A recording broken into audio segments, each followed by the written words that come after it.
रख हौसला वो मंजर भी आएगा, रख हौसला वो मंजर भी आएगा, प्यासे के पास चलकर समुंदर भी आएगा। थक कर ना बैठ ऐ मंजिल के मुसाफिर, मंजिल भी मिलेगी और मिलने का मजा भी आएगा।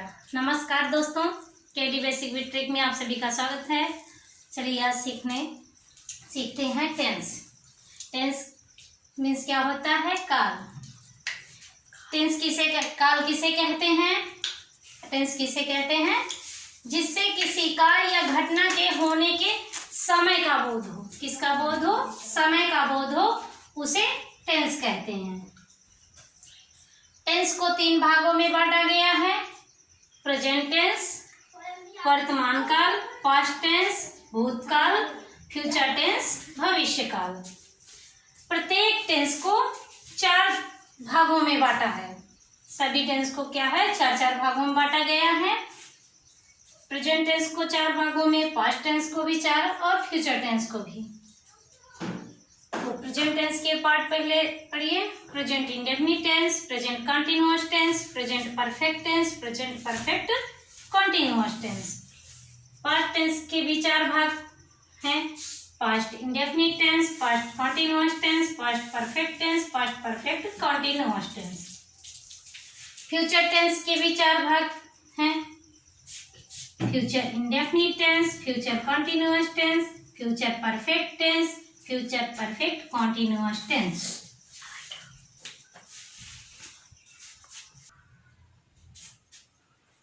तो आपने पहली हेडिंग आपको बनाना है present indefinite tense. Present indefinite means अनिश्चित वर्तमान काल। इसको पहचानेंगे कैसे कि प्रेजेंट इंडेफिनिट टेंस का ही वाक्य है? इसकी पहचान के लिए जिन वाक्यों के अंत में ता है, ती है, ते है, ता हूँ, ती हूँ लगा हो, उसे क्या कहते हैं? प्रेजेंट इंडेफिनिट टेंस कहते हैं। इसमें होता क्या है कि इस काल में कार्य के पूर्ण होने या अधूरा रहने का निश्चित जानकारी नहीं आपको पता चलती है कि कार्य पूर्ण हो चुका है या अधूरा है। इसमें जो सार्वभौमिक सत्य यानी यूनिवर्सल ट्रुथ या अटल सत्य या स्वभाव, आदत जिसे हैबिट कहते हैं, उसको प्रकट किया जाता है। आदत, स्वभाव, सार्वभौमिक सत्य, इसे प्रेजेंट इंडेफिनिट टेंस में ही प्रकट किया जाता है।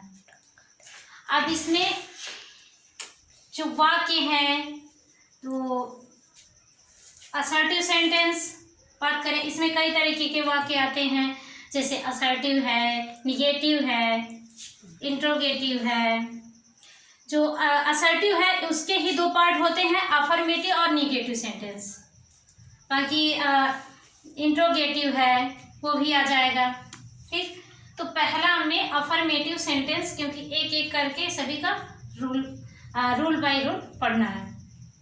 तो पहली हेडिंग अफर्मेटिव सेंटेंस यानी सकारात्मक वाक्य। इसको कैसे वाक्य होंगे सकारात्मक का? तो यही वाक्य हमने लिख दिया है जैसे स्कूल जाता है। अब इसको कैसे इसको इंग्लिश में ट्रांसलेट करेंगे, उसके लिए पहले सब्जेक्ट वर्ब फर्स्ट, जो जैसे गो है ये किस फॉर्म में है? वर्ब फर्स्ट में ही है। वर्ब फर्स्ट जो सिंगुलर सब्जेक्ट हो तो वर्ब फर्स्ट में उसमें क्या करते हैं? एस या ईएस लगाते हैं। तो इसका रूल क्या होता है? Subject plus verb first, singular subject हो तो वर्ब फर्स्ट में एस या ईएस लगाते हैं, plus object plus other word. Subject को कर्ता कहते हैं, वर्ब को क्रिया, ऑब्जेक्ट को कर्म, ये अदर वर्ड है यानी अन्य शब्द जो भी हों। अब बात आती है कि एस के जो वर्ब फर्स्ट है, अब इसको जो वर्ब फर्स्ट ये फॉर्म होते हैं कि फर्स्ट वर्ब की फर्स्ट फॉर्म, वर्ब की सेकेंड फॉर्म, इसको मैं अलग से बताऊंगी। तो अभी इसको ऐसे ही सीखिए। बात करें कि वर्ब फर्स्ट में जैसे सिंगुलर सब्जेक्ट हो तो उसमें एस या ईएस लगाने के लिए तो किस में एस लगाएंगे, किस में ईएस लगाएंगे, इसमें बहुत ही कंफ्यूजन होता है।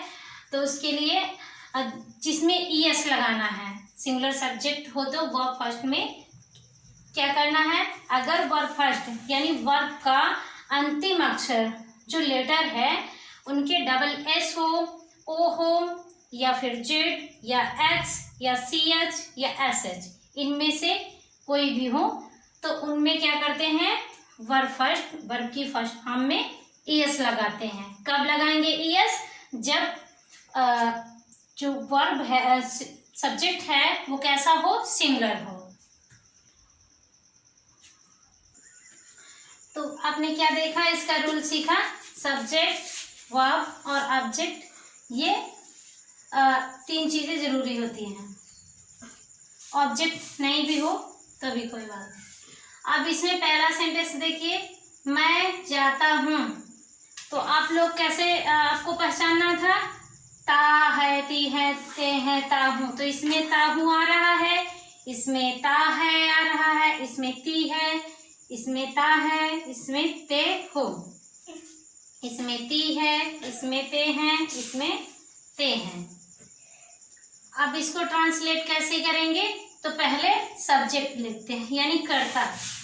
तो मैं जाता हूँ, इसका कर्ता क्या है, मैं को इंग्लिश में क्या लिखेंगे, क्या बोलते हैं, आई। अब इसमें मैं जाता हूँ, तो जाता क्या है, क्रिया है, जाता क्या है, क्रिया। जाना की मीनिंग क्या होती है, गो। अब इसमें आप देखेंगे कि मैं है, ये प्लूरल सब्जेक्ट है। कैसा सब्जेक्ट है, प्लूरल सब्जेक्ट है, तो इसलिए इसमें एस या ईएस नहीं लगाएंगे। वह स्कूल जाता है। अब जैसे सिंगुलर सब्जेक्ट या प्लूरल सब्जेक्ट आपको नहीं समझ में आ रहा है, तो उसको अब समझ लीजिए कि सिंगुलर सब्जेक्ट क्या है, प्लूरल सब्जेक्ट। सिंगुलर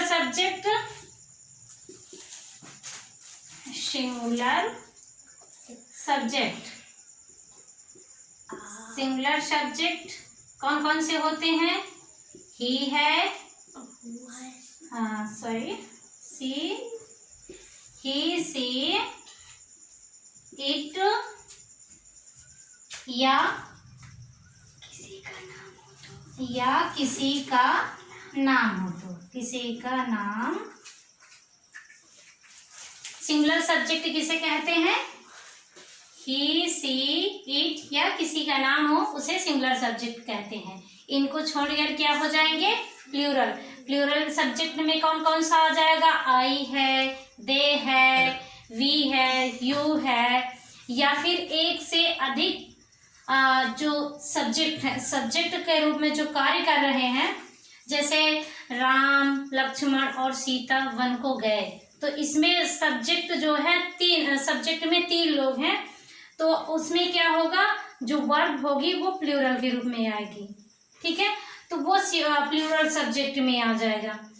तो ही, सी, इट या किसी का नाम हो तो उसे क्या कहते हैं, वो सिंगुलर सब्जेक्ट में आ जाएगा।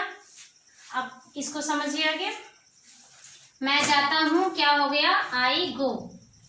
अब वह स्कूल जाता है, इसमें कर्ता वह है, वह स्कूल जाता है, ये पुल्लिंग का वह है, तो पुल्लिंग का वह की क्या होती है इंग्लिश, ही मीन्स पुल्लिंग वह।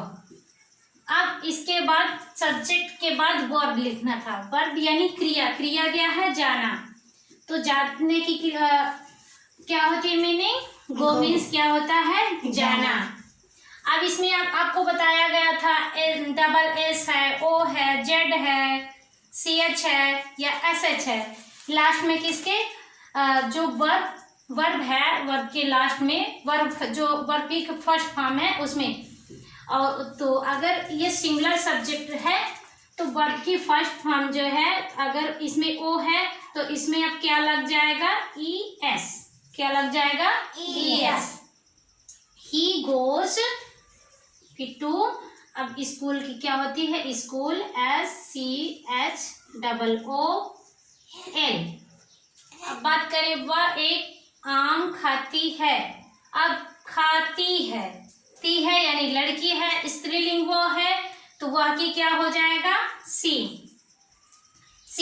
खाना की होता है ईट, क्रिया क्या है, खाना, तो ईट अब आप देखेंगे ये सिंगुलर। अब वह कैसा सब्जेक्ट है? सिंगुलर सब्जेक्ट है। ऐसा सब्जेक्ट है सिंगुलर। सिंगुलर सब्जेक्ट में SAIS लगाते हैं। अब इसमें टी तो मैंने बताया नहीं था उसमें कि टी हो तो डबल ES लगाएंगे, तो इसमें क्या करेंगे, ओनली S लगा देंगे। उनको छोड़कर जितने भी वर्ब आएंगे उसमें S लगाएंगे। तो सी ईट्स, क्या खाती है वो, क्या खाने का काम कर रही है? एक आम। तो a mango, MANGO, she eats a mango. बाकी के जो भी सेंटेंस लिखे हैं, सुरपुर में निकलता है, तुम पानी पीते हो, रीना केले खाती है, हम खेलने जाते हैं, वे बाजार जाते हैं। इन सबको क्या आप लोग कर लोगे?